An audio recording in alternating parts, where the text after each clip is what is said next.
So hello, what's up mga ka-J-Vlog? Welcome ulit sa panibagong video. And for today's video, kung naghanap kayo ng mga murang Android smartphones, himala! Meron na si Mayet ng mga budget meal na Androids dito sa CMB Gadget Store XB02. Check natin mga available units dito. Tara, let's go. Dito tayo sa... Oo nga, wait lang, papayta ko lang. So ito yung CMB Gadget Store XB02. Ayan o. Ayan yung escalator. Makikita yung escalator. Pakita nyo. Ayan. May makikita kayong... May makikita kayong ting-ting dyan. And ito yung ating topic for today. Mga Android smartphone. So, yes. Nabawasan na to. Ito na lang. Meron to. Marami. So, nung una namin vlog, nabawasan na. Ganyang kalakas ngayon ng Android kay Bossing. Pati harap mo sa'yo. Dito na lang pa ganyan na lang. Ganyan kalakas ng Android kay Bossing. Biruin mo. Meron na lang siyang... Harap mo sa'yo. Parang maganda. May free. Okay na yan. Harap mo sa'yo. Harap mo pa. So, ayan. Meron... Ako ang cameraman mo. Kasi ready nakita ibang tindahan. Ikaw lang. Ano yung inclusions nito? So, inclusions nito is case, tempered, and charger. So, syempre, most ng nandito ay na-review na natin sa ating YouTube channel. So, meron tayong mga idea kung ano ba yung mga pwedeng pang gaming, camera phone, for aesthetic, for budget meal, na mga Android smartphones. So, ito po ang ating unang i-flex is, of course, the Oppo A3X. Napakabenta ng Oppo brand day sale nung October 2025. Ito ay 3,500 pesos pero 3,000 na lang po itong Oppo A3X dito kay Bossing with freebies pa yan. Siyempre, ito yung counterpart niya, the Oppo A3, 6GB 128 50 megapixel main camera with Qualcomm Snapdragon 6S Gen 1 na chipset. So, same din, 3,500 cashback 3,000 pesos. Napakamura lang. So, yun yung counterpart ng A3X pero same price lang siya pag second hand. Yun yung nakakatuwa doon. So, kunin nyo na to. Mas better tong A3 of course compared sa A3X. Same na Qualcomm Snapdragon 6S Gen 1. Pero when it comes sa RAM, mas better of course ang Oppo A3. So, meron tayo ditong Oppo A18. 4GB 128. This is 4,000 pesos. Less cashback. 3,500 pesos. Naka-Oppo smartphone ka na. 4GB 128. Ito, recently lang to lumabas sa Vivo V50 Lite. 8GB 256. 9,500. May cashback pa, 9K. So, yon meron siyang Aura Light na parang sinasabi nga dito is para tong pumalit dun sa flash na parang ring light na. Kumbaga, ang mabibigay na itong Vivo V50 Lite. Meron tayong Vivo V30. Yun lang. Alma, magkano to?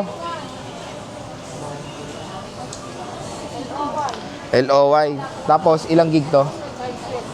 So, 10.5. 512 gigabytes of internal storage. Curved display. Excellent camera performance. Ito, the Vivo Y03T. 4GB 64. 3,500 pesos. Less cashback. 3K na lang po mga idol. Meron ka ng budget meal ngayon ni Vivo. Ito, napakabenta. The Vivo Y19s. 5,000 pesos. Wow, 256. And I think the SRP of this smartphone is nasa 8,000 pesos. Pero dito, 4,500. Mabibili mo na ang Vivo Y19s with the chipset of Unisoc 7250. Meron tayo dito, the Nubia Neo 3 4G. So this smartphone is recently lang lumabas ito sa Philippines nung summer 2025. This is a gaming smartphone ng Nubia at meron tong shoulder trigger button, pressure sensitive button, 8GB 128 and this is 7,500 pesos. Napakamurang gaming smartphone by Nubia and meron pa tong cashback 7,000 pesos. Meron ka ng gaming smartphone and this is a Unisoc chipset. Meron tayo ditong the Oppo Reno 10 5G 8GB 256 is 10,000 pesos. So camera phone din to ni Oppo kaya kung naghanap kayo ng camera phone 5G and of course curved display, maganda rin i-recommend itong Oppo Reno 10 5G. Again, dito sa CMB Gadgets, very limited lang po ang kanilang Android. Nung nag-vlog kami nito, I think majority is na wala na. Even the Honor smartphone, wala na. Karamihan din ng Vivo and Oppo, ubus na. Kaya hanggang may stock pa si Bossing, kunin nyo na to. Ay, may brand new. May brand new siyang Honor and of course Xiaomi kung interested kayo. Eto, Alma, magkano to? Ito, itong Realme. Ito, anong Realme to? Realme 12 to, di ba? Realme 12 to. 7K lang to. Ilang gig to? 256. So ito, napakagandang deal. Tama, 7K? 7K to? Nakukuha lang yan.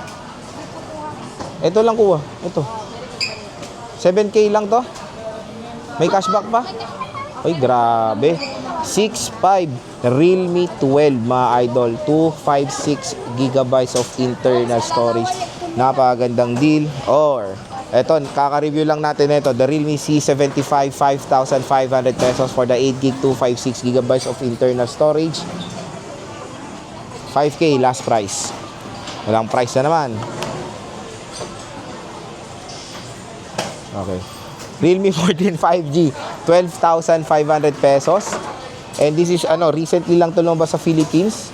256 gigabytes of internal storage. Realme 14 5G, I think mahal pa ang SRP niyan. Ito, the Xiaomi Redmi Note 14 4G. 8 gig 128, this is 7,000 pesos. 6.5 na lang ang last price niya kasi may cashback pa po tayo. We have here the Reno 13F 5G, 13,000 pesos. 256 gigabytes of internal storage. Meron tayong Xiaomi Redmi Note 13 4G, 8 gig 256. 9,000 pesos. Ito mga idol, ayan no. 8.5 na lang ang last. Ito, bagong labas. And ito pa rin yung latest and greatest sa Note series ng Xiaomi. The Xiaomi Redmi Note 14 Pro 5G. This is 512 gigabytes of internal storage. Wow, 15,000 pesos. Ang pinaka-the best dito is the AI camera of the Xiaomi Note 14 Pro. Curved display. Ayan. 200 megapixel optical image stabilization camera. And of course, 5G na siya. So kung naghanap kayo ng mga murang 5G, meron din naman dito sa CMB Gadgets na ino-offer si Ate Mayed.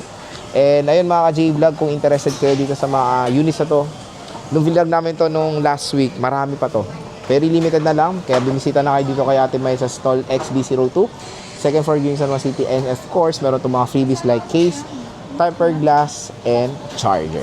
So yun, meron silang permanent shop sa third floor, V-Mall, San Juan City, ang Kanyal Telecom. Pwede kayong bumisita dyan. Pwede kayong mag-inquire kung meron kayong mga interest units at makikita nyo lang yung link niyan sa ating description box.